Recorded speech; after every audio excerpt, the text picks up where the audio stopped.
Hey everybody, this video what I want to show you is that not every location that you're going to try and dive deep into is actually going to work out as cleanly as what we just looked at, right?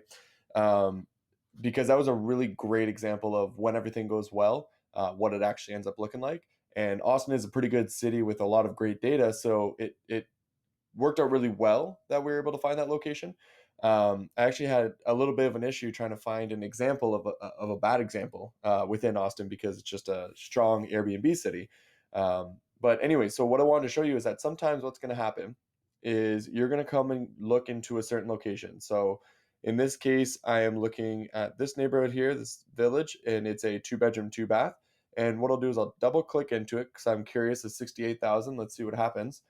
And what happens is I notice there's only 3 locations, right? So right off the bat, that's not a good sign because once again, with data, we want to see a lot of pieces of data and we want to see a trend, right? So we're looking for the trends, and what a trend is just consistency. So we want to see quite a few listings all doing around the same range. So seeing 3 right off the bat doesn't excite me, but when I go and look at the actual revenue, I can see they're all fairly close. They're within that $10,000 range, right? And so what I'm going to do is clean this up, right? Very first step, clean it up a bit and then organize it into highest to lowest. And then what I want to do now is the exact same thing that I would do before. So start opening up the listings to take a look at the actual listings themselves. So I'm just going to quickly go through this because I don't want to take up too much time going through these details again because I've already done that quite extensively in the other videos, and it's the same logic as we continue to go through, right? Same process, I guess you could say. Nothing really changes much, but I like that all 3 of these are close together, even though there's only 3. That is nice to see, right? Now, this is the first one that opened up and it brought me to the home page. So that's actually not good data. So now we're only down to 2. This is the second one, and once again, brought me to the home page. So this is not good. Keep in mind, you're probably wondering at this point, what this data isn't useful. It keeps bringing you back to the home page. Like, this is bad data. You might be feeling that the report shouldn't have this information in there in the first case, but the issue is that it's almost impossible to know if these listings are going to open up or not with the process that we take to go through. And on top of that, people like hosts will take down their listing and bring the listing back up, pause it, restart it for a bunch of different reasons. I can list off a bunch of different reasons why people will do that. But and so it's really hard to know if these listings are going to be active or not. You could come back in 3 days and this listing may be up.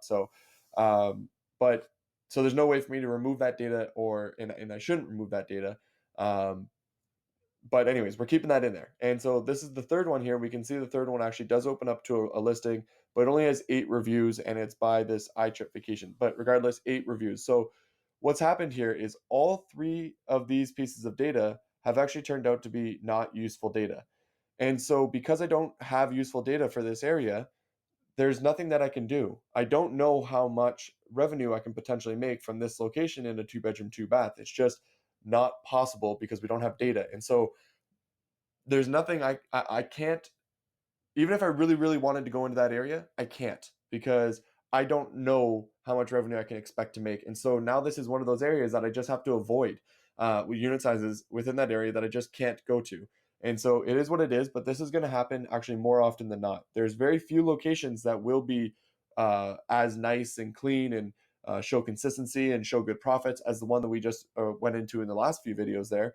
And majority of them are actually going to kind of look like this. And it is unfortunate, but the reason that we're doing this is so that we can avoid all of these bad locations and only focus on the most profitable locations. Okay.